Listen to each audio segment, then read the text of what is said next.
ఈ ఉపవాస దినం 4వ రోజు దేవుణ్ణి స్తుతించుట మనం మొదలుపెట్టాలి.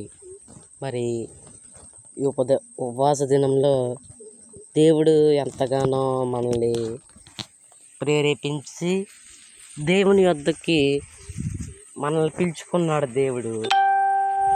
లేదా దేవుణ్ణి మనం అడగాలి.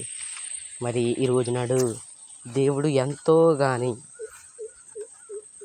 ప్రేరేపించకుండా మనమే ప్రేరేపించుకునేలాగా మన యొద్దకు దేవుడు పిలుచుకునేలాగా మనందరం చేసుకున్నాం. మరి రోజు 4వ రోజు ఉపవాస ప్రార్థనను దేవుడు మనల్ని దీవించాలని ఆశీర్వదించాలని ప్రార్థన చేయాలి.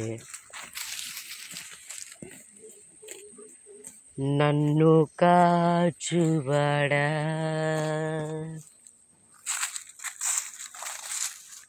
నిత్యం తోడుండు, నన్ను కాచుబడా నిత్యం తోడయుండు, పరిశోధించి తెలుసుకున్నావు నా యేసయ్య, పరిశోధించి తెలుసుకున్నావు, ప్రార్థించుచున్నానయ్యా నా యేసయ్య, తలంపులు తపనలు అన్నీయు ఎరిగి ఉన్నావు, తలంపులు తపనలు అన్నీయును ఎరిగి ఉన్నావు. ప్రార్థించుకుందాం. మహాపరిశుద్ధులైనటువంటి మా ప్రియ పరలోకపు తండ్రి, నీకు వందనాలయ్యా, స్తోత్రాలు ప్రభువా.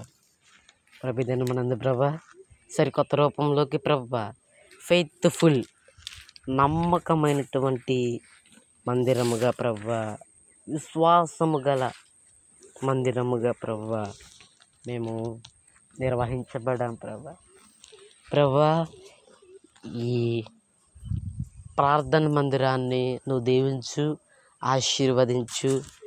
ఎల్లవేళలా ప్రభువా నీ యందు ప్రభువా మేమందరం కూడా ప్రభువా మంచి బిడ్డలుగా, సాక్ష్యమైనటువంటి బిడ్డలుగా బ్రతుకుచు ఉండమని, అందరి కుటుంబాలను దీవించమని యేసు నామములో అడిగి వేడుకుంటున్నాము తండ్రి, ఆమేన్. వాక్యము ఈరోజు దేవుని మాట పలుకుచున్నాడు. సంతోషముగా నా సన్నిధిలోకి రండి. దేవుడు సంతోషముగా దేవుని సన్నిధిలోకి రమ్మంటున్నాడు.